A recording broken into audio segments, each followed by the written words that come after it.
bundok Matuton. Sila ay pinaglalamon ng mga halimaw. Sinira din nila ang mga bahay doon. Unay si Kuritang marami paa, galid.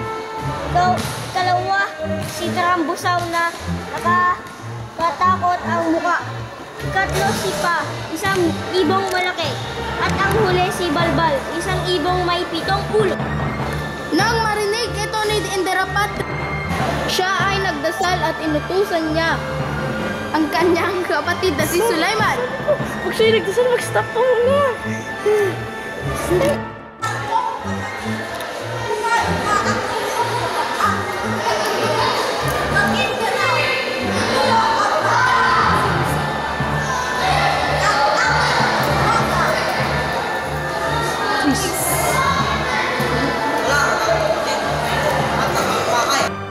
At tumalis si Sulaiman sakay ng kanyang truck papunta sa bundok Matuton.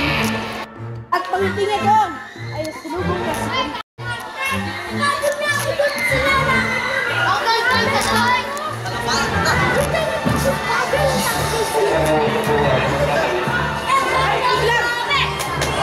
saksak niya si